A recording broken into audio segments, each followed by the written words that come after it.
A Comissão Permanente de Educação da Câmara Municipal de São José do Rio Preto, presidida pelo vereador Renato Pupo, realizou audiência pública para ouvir os secretários de Agricultura, Pedro Pesuto, e de Educação, Fabiana Zanqueta, sobre o Plano Municipal de Segurança Alimentar.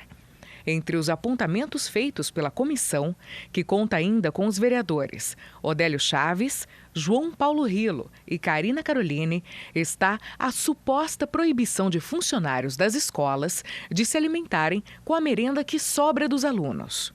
Porque os funcionários não podem comer na escola. Foi isso que chegou aqui. Então, o Odélio também, vereador, teve essa procura. E a gente entende, às vezes, que nossa, por que não? Está jogando comida fora?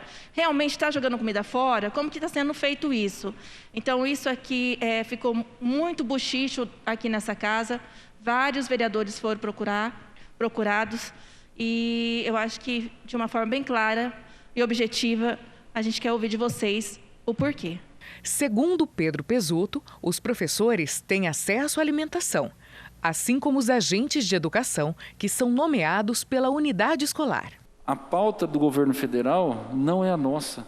O governo federal está discutindo que o professor ele recebe ticket de alimentação, que um colaborador recebe cesta. Aqui não teve essa discussão, não teve, não tem e não está na pauta. O que está na pauta aqui em Rio Preto é uma lei que foi aprovada e que a unidade escolar precisa ter um projeto educacional para que os professores e os agentes se alimentem dentro do escopo do programa que for proposto. Isso é o que está na pauta. Então, o que eu queria deixar registrado é que dentro do processo de segurança alimentar, nós saímos na frente e muito na aprovação dessa lei em 2018. Acontece que entrou a pandemia, o plano escolar que a Fabiana vai discorrer, ele foi escrito em janeiro de 2020 de uma forma, entrou a pandemia. Em janeiro de 2021, foi feito o plano escolar de uma forma para virtual, que a Fabiana vai expor aqui, e hoje nós não temos um projeto. A escola não tem um projeto de educação alimentar para atividades presenciais. A Fabiana vai comentar sobre isso. Então, e aí eu vou colocar a secretaria na frente desse processo, eu não vou trabalhar sem ter um embasamento legal. Primeiro porque o FNDE preconiza que a alimentação e o recurso que eles repassam é para os alunos. Nós temos uma lei e nós temos o desdobramento dessa lei. O que eu devo seguir para cumprir a lei? O plano escolar precisa contemplar o programa de educação alimentar, e a unidade escolar precisa ter o seu projeto específico. Nesse projeto, colocar meta, colocar a quantidade de professores e agentes que irão se alimentar, enfim, tem todo um escopo. E é nisso que nós estamos nos balizando. O secretário também afirmou que o município recebe repasse de 6 milhões de reais do governo federal e que investe outros 24 milhões em merenda escolar. Para o coordenador-geral da ATEM, Sindicato dos Servidores da Educação, Fabiano de Jesus, as quantidades de alimentos que são distribuídas não são suficientes. Para que todos tenham noção do que é alimentação escolar, isso aqui é um copo de 50 gramas. Acho que dá para copo de 50 gramas. 50 ml, desculpa. Só para se ter uma ideia, eu estou com o cardápio que se encerrou ontem, que vai do dia... deixa eu abrir aqui. Se encerrou ontem, dia 12 de dezembro. Estou com os 3, mas eu vou usar do ensino fundamental, só para vocês terem a noção do que nós encontramos na rede municipal. Então, quando uma criança chega às 7 horas da manhã, ela toma 120 ml. Isso é a gramagem que vai para a escola. Então, são 2 copos desse e mais um pouquinho menos da metade. Essa é a gramagem.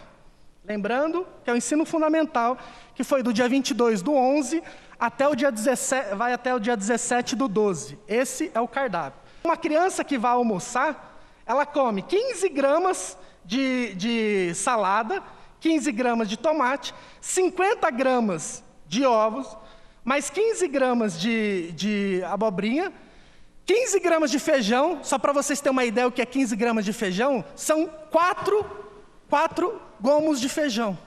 Para vocês terem uma ideia o que é 15 gramas de feijão. Então, olha só, essa realidade não é a realidade que nós queremos para as nossas crianças no interior da escola. Os representantes do Executivo responderam dizendo que a Prefeitura segue as diretrizes do PNAE, Programa Nacional de Alimentação Escolar, promovido pelo Fundo Nacional de Desenvolvimento da Educação.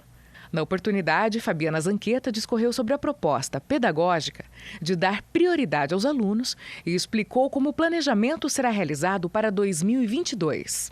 O que a escola tem que fazer o ano que vem? Ela vai ter que escrever um projeto e vai ter que ter como uma das estratégias quais profissionais vão fazer a alimentação junto com a criança.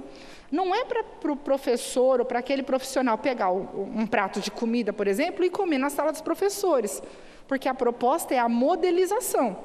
Esse é o conceito do plano escolar.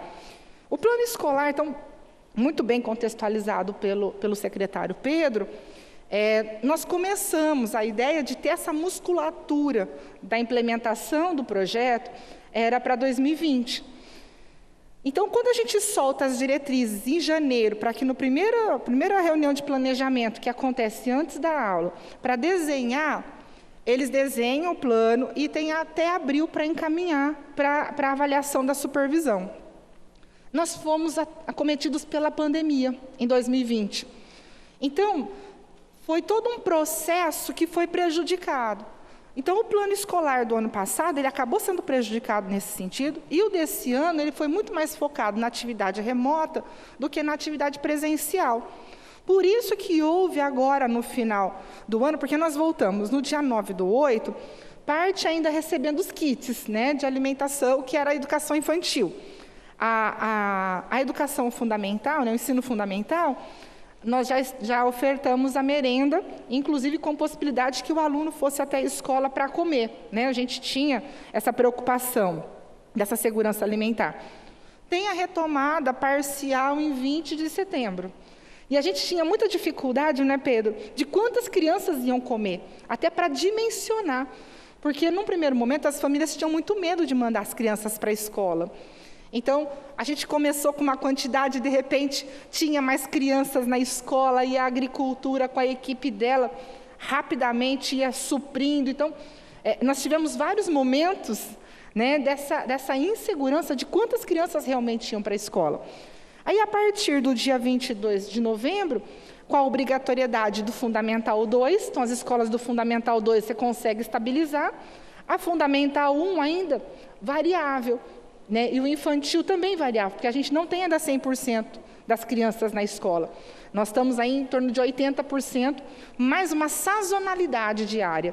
Então, tem dia que tem mais criança, tem dia que tem menos criança. O que aconteceu também, vereador?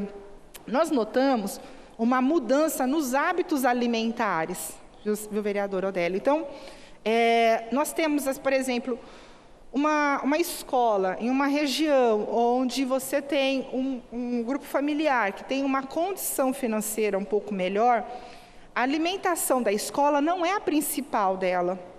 Ela é complementar, ela tem uma alimentação em casa. Em contrapartida, nós temos algumas regiões que as crianças têm como alimentação principal a alimentação da escola. Então, houve um consumo maior também de alimentos que foi rapidamente suprido também pela agricultura. E agora a gente está calibrando, né, Pedro? Essas questões de quantidade por região, então, a questão da gramagem de prato, para evitar também não ter desperdício, para que não sobre comida no prato. Então, tudo isso nós estamos aí nessa regulagem.